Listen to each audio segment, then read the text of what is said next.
Major changes are happening at the Pentagon after a string of firings over the weekend.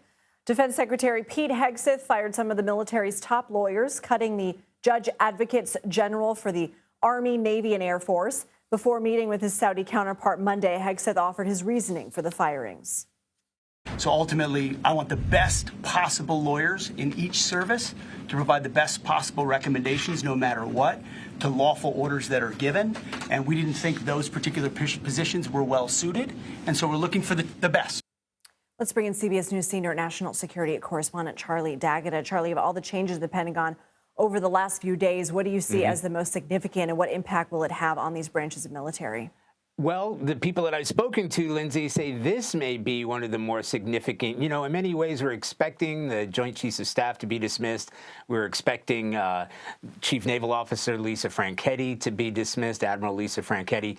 But this may be more about messaging about U.S. policy in the short term, opening it up, as the Secretary suggests. He's looking for more like-minded individuals. But, you know, I spoke to a think tank advisor who expressed her concerns that relieving those lawyers would encourage lawlessness, or maybe, you know, tolerance of lawlessness by the forces, because these are the people who sort of advise military commanders on the ground of what is lawful and what is not. You can see the repercussions of that. So some critics say, look, if you're about to break the law, get rid of the lawyers, right? These are the watchdogs for the behavior of U.S. troops in the field. And describing them as roadblocks suggests they're standing in the way of activities. Those are in his words. He wants lawyers who give sound constitutional advice and not to exist to be roadblocks to anything that happens. Now, what's causing concern is, what is he referring to when he talks about anything that might happen? Right.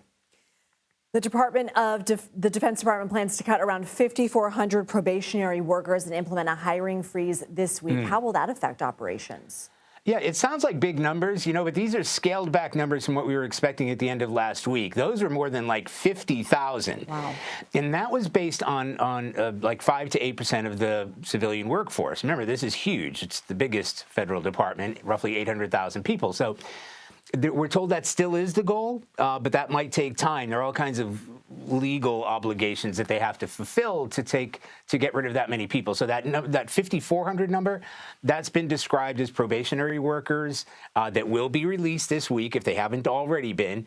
These are individuals who are either like new hires or they're in between jobs, put in different positions, and they're on probation. And that gives the department an opportunity to get rid of them easier than it would be somebody who's already sort of implemented into the system. That's going to need a review. But make no mistake, this is just the initial phase, 5,400. They're still looking at 5 to 8%, and that's going to be in the tens of thousands. Wow. Charlie D'Agata, thank you so much.